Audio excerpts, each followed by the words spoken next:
Hello, everybody, and welcome to Life Uncorked, first episode of a very interesting series coming your way. We'll be talking about all kinds of topics to share, to laugh, to grow together. And today we will be breaking the silence, unveiling the truth about menopause. Today in the room with me, I have two amazing guests. Do please go ahead and introduce yourselves. Jackie. Hi, everybody. My name is Jackie. I'm one of the co-hosts of Life Uncorked. And like Raffy said, we will be lifting the veil over menopause. So stay with us and see what you can learn and take away.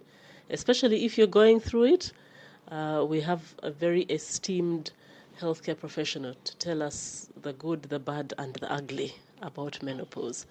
So it gives me great pleasure to introduce Dr. Matthew Kagwisagye. He is practicing at the Maristops Hospital. And Dr. Matthew, I hope you don't mind us calling you Dr. Matthew. No, it's not such a problem. Please tell us a little bit about yourself. So, thank you, viewers, for logging into this interesting platform. I'm Dr. Matthew Kagwisagye, like Jackie said. I work at Maristops Hospital. I've been a gynecologist and obstetrician for the last 2 years, but I've been in the field of maternal health for about the past 8 years. So I'm compassionate about maternal health at every stage of a woman's development, from the time she's a little girl to the menopause. And this is a very interesting topic and one that is on the rise, and I'm happy to be here. Thank you so much, Dr. Matthew. Lovely to have you both. And I'm Raffy, co-hosting Life Uncorked, a dream that's been in the pipeline for some time, Jackie, and we're very, very happy to be here together to finally be able to share and hopefully have women mirror themselves in some of the experiences that we've been through. I like the fact that Dr. Matthew says a woman's journey from when she's a little girl to when she's a more mature woman. And women do undergo so many seasons in their lives, so many changes. And that's if you're undergoing a journey that is a relatively healthy one. If you then enter into complications, if you have different issues, those will impact even further. And I talk from personal experience, and I'm sure we'll get into that as well, because sometimes it's really challenging for women.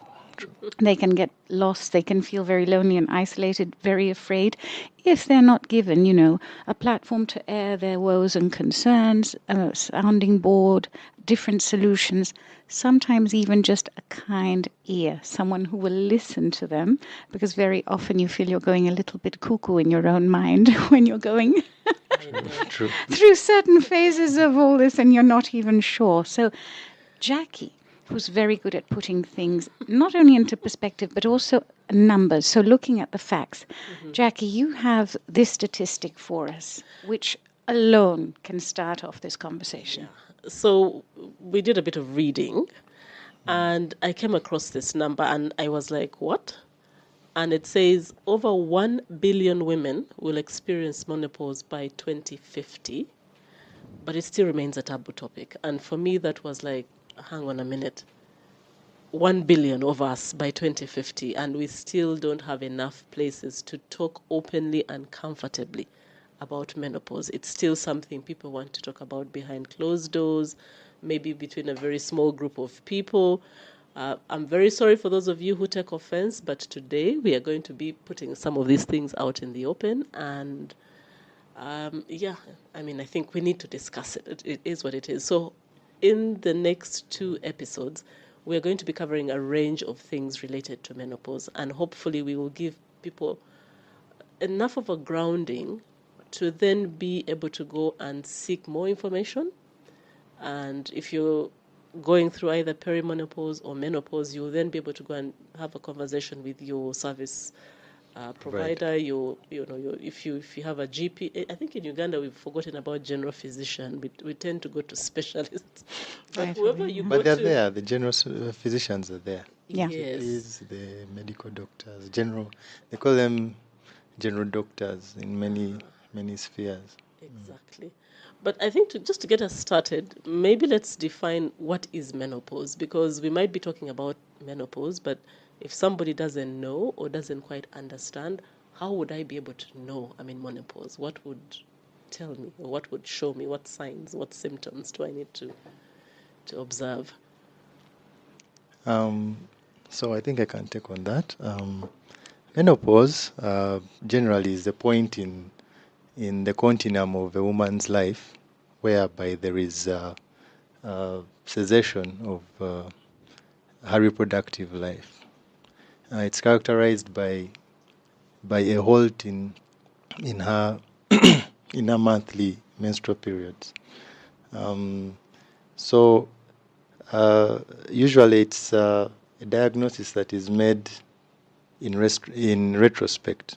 You cannot you cannot determine that a woman is in menopause if at least you've not observed 12 consecutive months of having no menstrual periods. So generally, it's a point in life whereby you've confirmed that she's no longer having menstrual periods, and generally, it shows that she's out of her childbearing age. However, with the new technologies that have come in, with assisted reproduction, childbearing is still possible. But however, the natural way of childbearing at menopause has ceased. And I'm okay to say that I'm going through menopause, and a lot of times people think menopause is mood swings, hot flashes, night sweats, but I think there is more to it. Yes. I was reading an article. I think Oprah Winfrey did a series, and she had a couple of doctors. I think it was, I don't remember how many episodes they were, but they were able to document, I think, over 70 different symptoms or things that women were saying they were going through that were eventually linked to menopause. So, what should a woman be looking out for that tells her that this is most likely menopause, and how can I confirm it? Is there a test I can do? What do I need to do?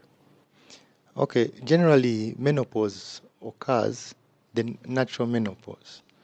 It occurs between the ages of 45 and 55. Generally, if you read through a varied number of reports, especially credible reports from the WHO, that is the range. So most women between 45 and 55 undergo menopause. However, there is menopause can occur much later than that or much earlier. There's also menopause that can occur because of different conditions. For example, surgical interventions like bilateral, both ovaries being removed, a woman will have the menopausal symptoms. However,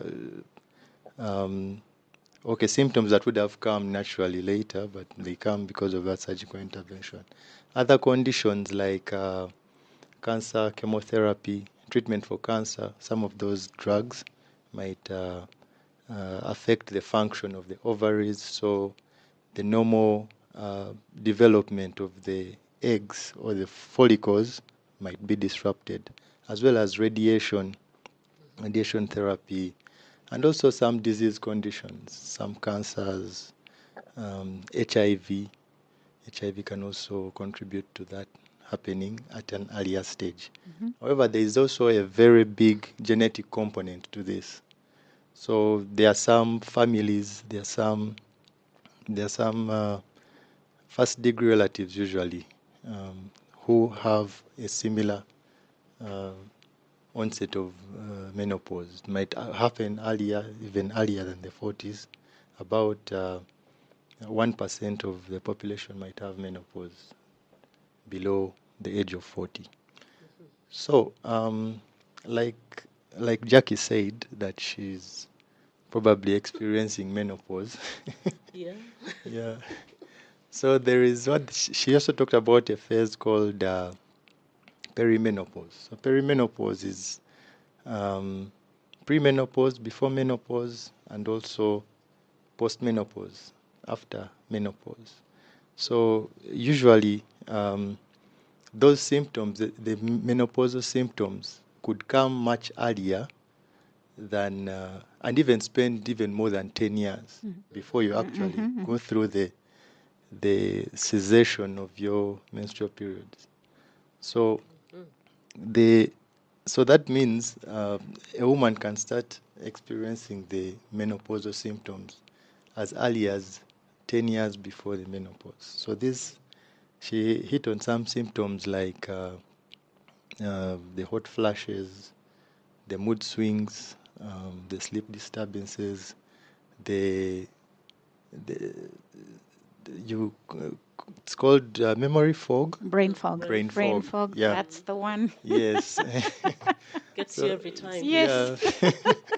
So like the forgetfulness, you forget where your keys are, you forget where your phone is, you forget something on your to-do list. Yeah, something like that.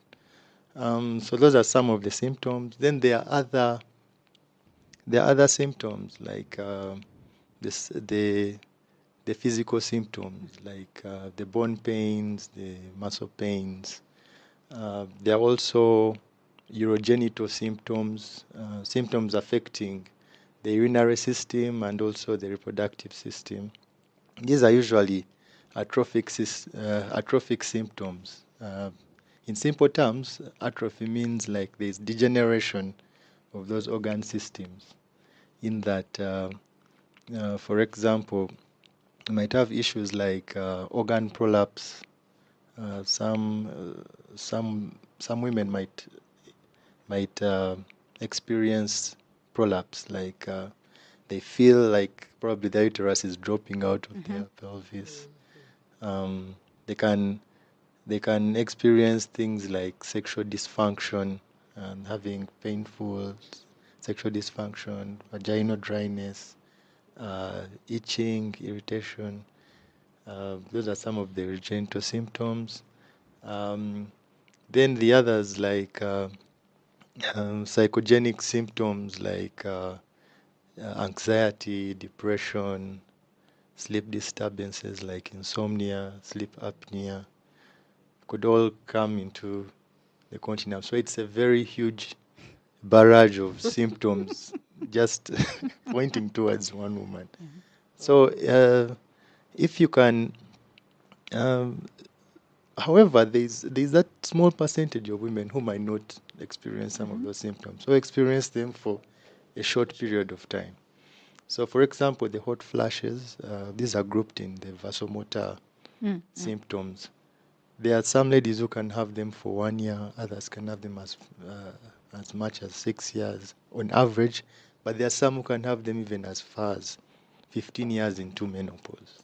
So it's something that we need a lot of counseling, a lot of group support for cognitive behavioral therapy. A lot of counseling and talking has to be brought into the picture. Absolutely. And Yes. and I think, if I may, so I did a little bit of research, and this barrage of symptoms, as you were saying, Dr. Matthew, so I've been looking up names by which either groups, forums, or individuals have labeled this time, the perimenopausal journey. It's known as the change. The baby factory has closed. Helopause. The night crawlers. Ovarian retirement. Private summer. Murder pause. Gland finale. Gland finale. So these are just some of the names that women, and this is also a coping There's the other ones, mechanism. something. Oh, and then, see, because we're diligent, we actually discovered the term climacteric. Climacteric. Yes, so we've been learning all these new expressions to sort of group this whole experience. And so it was really interesting to see. And I've also discovered through personal relationships that while some women really suffer through menopause, For others, it's time for celebration. Women with fibroids or very, very heavy bleeding, that you can't even leave the house for 2 or 3 days at a time. When this gland finale comes about, they're in full celebration mode, but they've also struggled to reach that. So as you were saying, there's just so much to be talked about, discovered, and understood, because it's also a very, very personal journey, isn't it? And I was just thinking that I want us to take a break because Murray Stops has very kindly provided us with Dr. Matthew. So we do have a message from Murray Stops. So we'll be back after listening to that message. To every woman, no matter who you are, we understand the joys and the frustrations your body can cause. From your first period to a heavy period to no period. From deciding family planning pills, injections, or implants to trying for your first child. From treating infections to thinking about cancer prevention to embracing the changes as you become an ever-evolving version of yourself.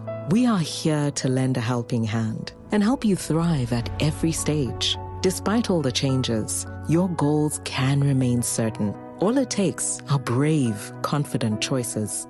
WhatsApp us today on 0707 71301 or call 0800 120 333, toll free to find the clinic nearest you. And allow one of our discreet, trained staff to help you feel healthier and happier every step of the way. Murray Stopes. For every stage of woman. And we are back. Welcome back. With us is Dr. Matthew Kagwisagye from the Murray Stops Hospital and Raffy, our co-host for the Life Uncorked podcast. And we are talking about menopause and trying to demystify what menopause is. We had previously talked about the fact that the symptoms come in so many shapes, sizes, forms. It's different for every woman. Some people have fairly mild presentation of these symptoms. Others have the worst, like the extreme end of the scale, and everything in between. But the issue here is that we want to be able to become aware of what we should be looking out for, and then be able to go and get the help that we need. Yeah. And there are some myths that we want to debunk, Doctor. One of them is nothing can be done to change the symptoms. You just have to deal or live with them. I don't know what you have to say about that. Sorry. About the management of menopausal symptoms. The American Society on Menopause. We are blessed that we have developed nations that actually have societies for such. I know for us in Uganda we might not be there yet, but surely we should get there in the next years to come.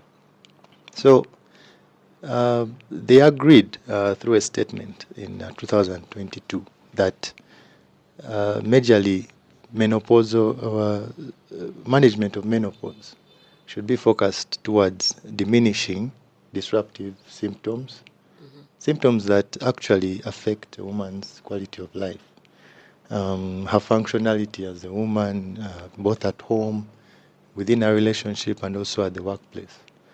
And also the other prong of the management is also minimizing complications, because there are documented complications attributed to the atrophic, to the degenerative features of menopause that actually pose a health risk to these women.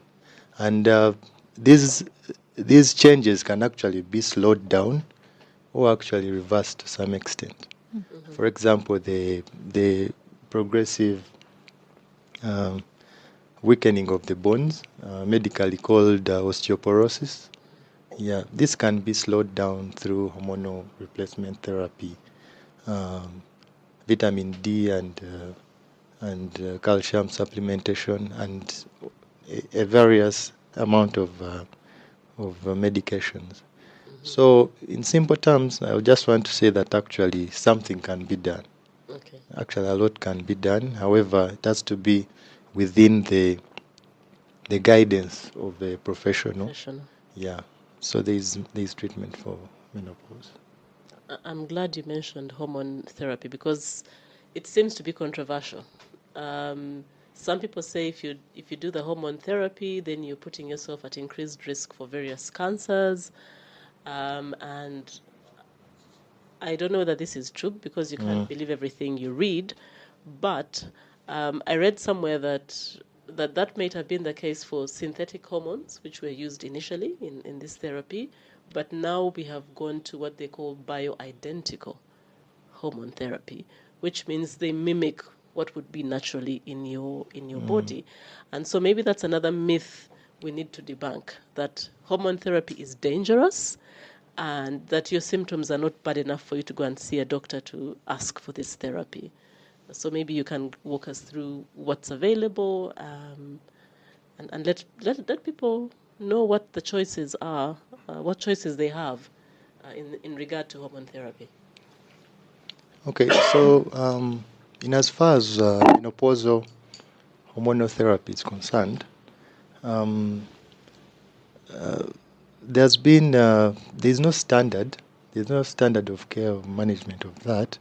However, the general consensus is that it should actually be taken for the shortest time possible during menopause, and also at the lowest dose possible, so that we can minimize the complications talked about, like stroke and also issues with coagulation, because with these hormones they increase the viscosity of the blood. So especially those that have estrogen in it, because estrogen is actually the hormone that you're trying to replace. But having estrogen in the system for a very long period of time will have a lot of complications. So the consensus is that menopausal monotherapy should be started at least within the first 10 years of menopause, and then not extended beyond 60 years. Because usually what we want to manage are the debilitating symptoms of the vasomotor, symptoms generally, the hot flashes and the night sweats, because usually that's what really disrupts a woman's life. Yeah. So usually, if you manage quite well between that time and at the lowest dose possible, surely you should be able to alleviate the symptoms and also avoid complications. Yeah. And then the one which everybody shies away, but we all know we go through it, sex. So the myth that after menopause sex is impossible and it's going to completely destroy your sex life. I know you talked about one of the symptoms being vaginal dryness, maybe even painful sex. What can... Okay, it is a myth, it's out there. So what can you tell us about... Yes, does it exist? What can people do about it if they are experiencing those symptoms? Okay, so the atrophic changes of menopause truly exist. The vaginal dryness, the lack of the muscle tone, to have the sex to be enjoyable and less dysfunctional is actually very true. There's actually, because of those symptoms, it might force a lady to become less interested in having sex. However, because of the imbalance within a lady's body, estrogen has reduced significantly, but testosterone, which is the male hormone, is actually still up there. So we're more aggressive. Yeah, so actually you're more aggressive, even your sex drive increases. So because of that, probably in attempting to have sex during that time, we might actually have those issues like the painful sex, the vaginal dryness, causing a lot of ladies to have issues during that time, in as far as sex is concerned. So usually hormonal replacement therapy can also be very, very essential in alleviating these symptoms. There are different ways, different modalities that have been brought on board to deliver these hormones sustainably into the body in a safer way, and also in adequate amounts to alleviate these symptoms. For example, there are vaginal rings, there are vaginal gels, there are patches. There are also tablets that can be taken which can help to relieve these symptoms. So it is an issue that actually affects a lot of ladies, but it's something that your gynecologist can actually help alleviate. Cool. Raffy, I don't know whether you want to ask about management of menopause. Well, I think since we are debunking misconceptions, number one, menopause is not just women being more aggressive with a couple of hot flashes. It's so much more, and it can impact us personally within our relationships within work. We're now looking at how we can manage this best. And number one, another misconception that we are debunking right now is you have the right to ask for help, right? You shouldn't just wallow in your own misery and go deeper and deeper into this dark well of despair, which is sometimes, in all honesty, what it feels like when you're going through it. And so how can we best manage this? What should we be looking at different levels, whether we want to approach it spiritually, medically, through our eating, through exercise? What would you advise, Dr. Matthew? Okay. Like I said previously, the first prong of management is actually to diminish the disruptive symptoms. So actually, in this way, we have two ways of managing, various ways of managing this. We can have the hormonal therapy, and then the non-hormonal medications to manage these symptoms. Like I touched on previously, the hormonal therapy is one of the first options that we have, because the major complication is brought about by lack or diminished levels of estrogen. So replacing that hormone majorly alleviates many of these symptoms. Then there are the non-hormonal therapies, like there are vitamin supplements, like the vitamin B group. Generally, there are formulations that have a vast amount of these vitamins and minerals that are essential. The omega-3 oils can also work. There are also medications that can be used to treat the psychogenic disorders like the anxiety, the depression, things like the serotonin reuptake inhibitors like fluoxetine, other drugs that help with neural health like oxybutynin, gabapentin. They are all drugs that can be used to manage these symptoms, aside from the hormonal therapy. Okay. Then there are also the vitamin D and calcium replacement, because these help with the bone health, with muscle health, and these are issues that these ladies go through on a daily basis. There are also other forms of management, like you talked about, the yoga, the weight loss, because studies have shown that actually ladies who are not very healthy, who are probably having abnormal BMIs, um, experience more of the vasomotor uh, postmenopausal symptoms than a lady who is like probably a good BMI. She's generally healthy. So also your health as you enter menopause also determines how far and how much of the symptoms that you have.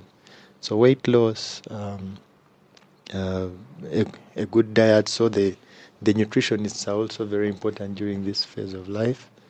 Um, even so now besides that also the psychologists, the psychiatrists can also be brought on board to manage through the group therapy, cognitive behavioral therapy, to actually help debunk these issues at a personal basis. So even shows like this are actually very important in the management of menopause, because like Rafi said earlier, there's that feeling that you're alone, that you're going through this by yourself, but there are many other women.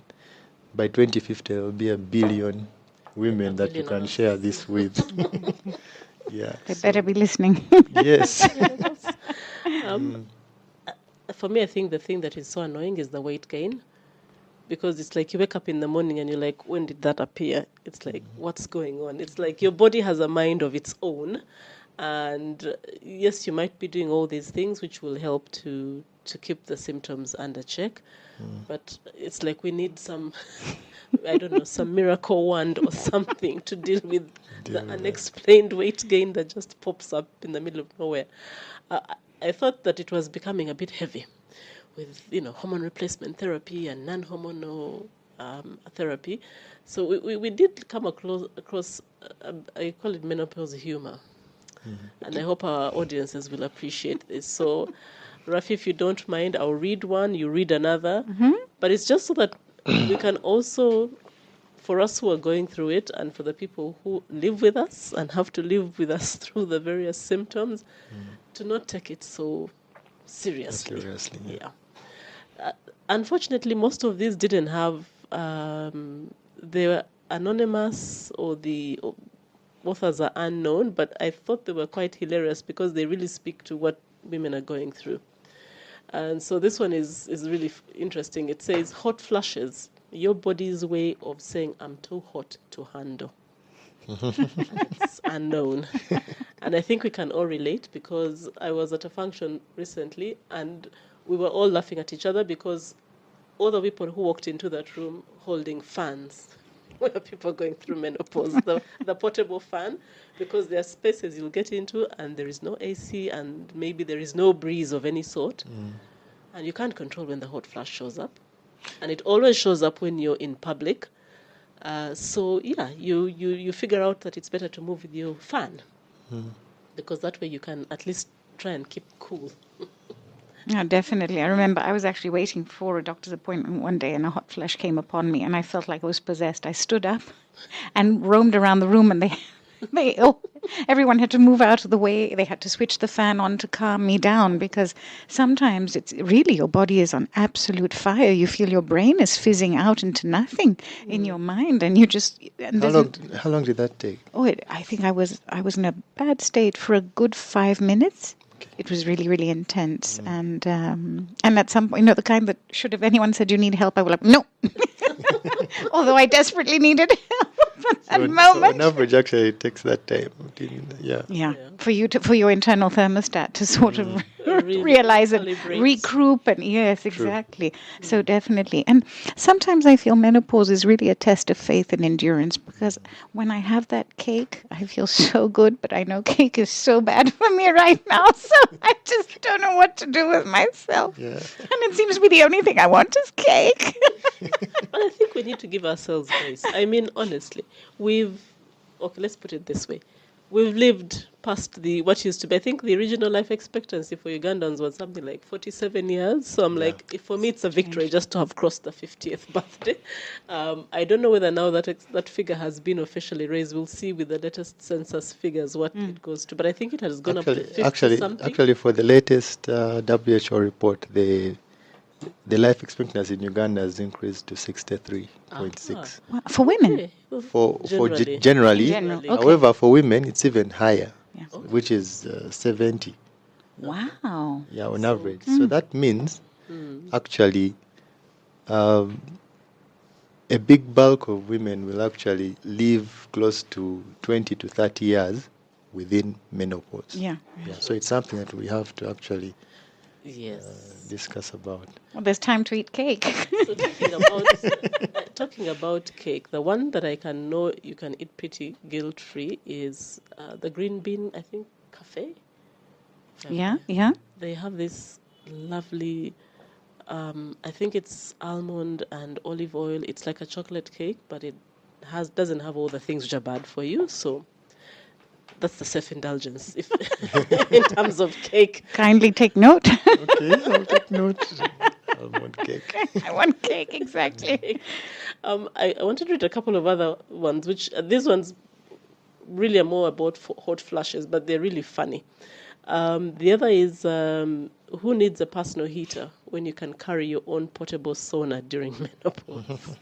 And I think so many people can relate to that one. If menopause had a theme song, it would be Hot Stuff by Donna Summer. The wrong kind of hot stuff. Our younger listeners or viewers might not know this song, but look it up. You can, what is the thing? The app, Shazam it. Shazam it, yeah. You'll be able to find that particular one. But there are also some, I think, particularly interesting ones in terms of how far the research and the understanding of menopause has gone. I don't know, in Uganda, are you aware of any specific work that's been done? Across the world, we see, I think there's Dr. Lisa Mosconi, who is known for her work around menopause and the brain. So she has a book actually called that, Menopause and the Brain. She's a neuroscientist. And then there are a couple of other doctors. But most of them confess that, menopause was just like maybe a couple of hours in our training. Like, there isn't enough. Actually. And unfortunately, for menopause, specifically for African women and I think Latin American women, there isn't as much research as there is for Caucasian women. And I think Whoopi Goldberg captures it very aptly when she says, how can you keep a man erect for 19 hours and still not be able to cool down a hot flash? How is that possible? So what is the medical community doing to really get this issue in terms of, it might not be a priority for them, but we need that research, because you can't go and recommend therapies or interventions without actually first doing the research. So Dr. Matthew, I don't know if you have any ideas. So, like you've said, actually, a lot of the figures that we quote about menopause are actually quoted from the developing countries or the more developed African countries. We have a real void in research in as far as menopause is concerned within our community. I must say I agree with Whoopi Goldberg 100%. I think she's actually disappointed in the medical fraternity that nothing much is being done for the menopause. So it's a group that has not been prioritized, a bit neglected by society and also the medical field. However, it is something with this awareness of actually the staggering figures, it's something that should be brought on board. Yeah. Okay. I think as we get towards the end of our episode, we will just take another break to allow for a message from Murray Stopes, and then we'll be right back to bring this to a close. Are you a woman over 45 and starting to struggle with sleepless nights, mood swings, headaches, or unexpected hot flashes? You may be moving towards menopause. This is a period in a woman's life that can last months or even years, but there is help. Speak to our empathetic and expert providers to get personalized support for your symptoms, supporting you to feel like your amazing self again. WhatsApp us today on 0707 71301 or call 0800 120 333, toll free for more information or to find your nearest clinic. Marie Stopes. For every stage of woman. So welcome back to our podcast, Life Uncorked, and our episode today is on menopause. With me, I have Raffy, my co-host, and we have Dr. Matthew Kagwisagye from the Marie Stopes Hospital. And we've been talking about menopause, and we've covered a lot of things. I've learned a lot of things, but I think the most important thing that we are hearing is that it's a natural transition. You can't run away from it. They say there are only certain things in life, death and taxes. I think if you're a woman, you will go through menopause at some point. So you can't, it's not something you can escape. But we just want to create a space where people can come and talk about what it is that they feel impacts them about menopause, but also get the help they need. I think that's the resounding issue here. So, Doctor, I don't know if you can just run us through the key things that we should take away from this first episode on menopause. If you can just say, if you remember nothing else from the last, 35 minutes or so, remember these three things. Okay. So, firstly, we need to know that, like Jackie said, menopause is a natural occurrence in life. It's a time when we are at the close of our reproductive years. We cease having our monthly periods, and it is a diagnosis that is made after. Actually, it's something clinical. It's a clinical diagnosis that is made between you and your doctor.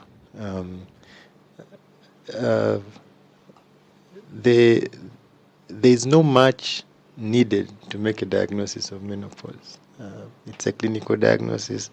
The tests that are recommended to diagnose menopause can actually turn out positive or okay, but you're menopausal. So it is a clinical symptom.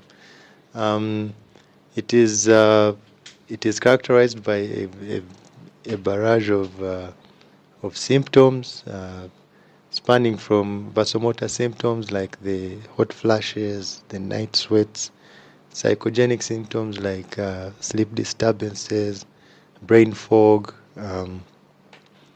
forgetfulness, anxiety, also physical symptoms like bone pains, muscle pains, vaginal dryness, sexual dysfunction.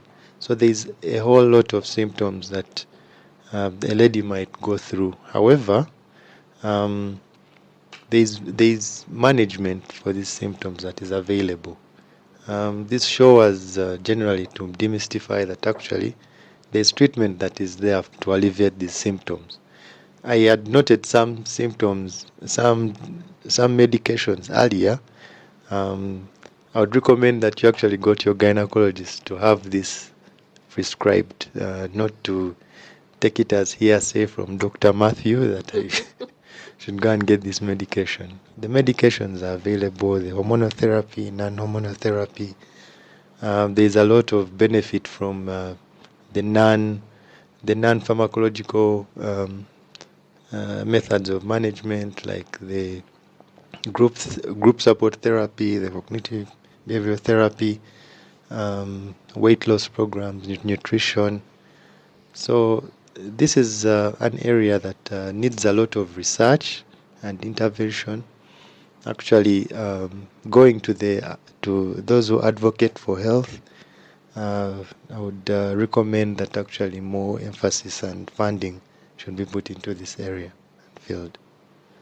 Okay, thank you very much, Dr. Matthew. It's definitely been a pleasure for us to host you at the podcast, Life Uncorked, on episode 001, which is on debunking the myths and what menopause is.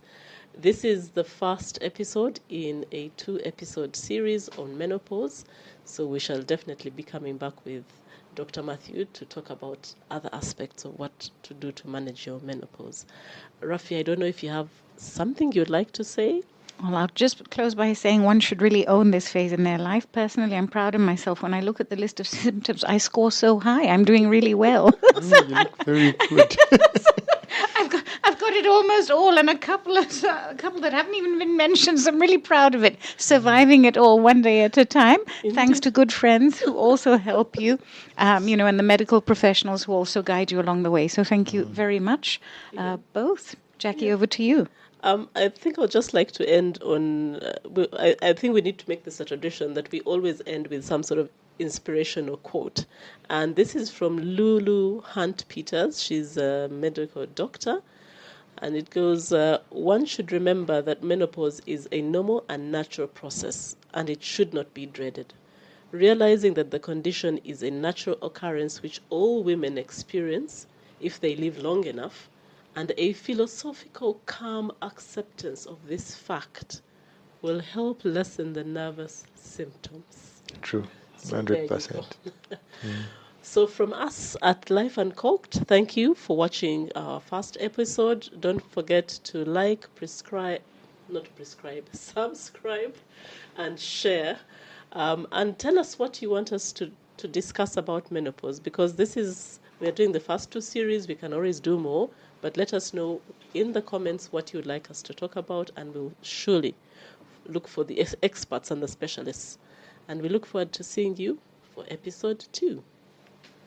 What do you say? Ciao? Ciao. How do we Adios. end? Adios. Bye. Till next time. Indeed. Indeed.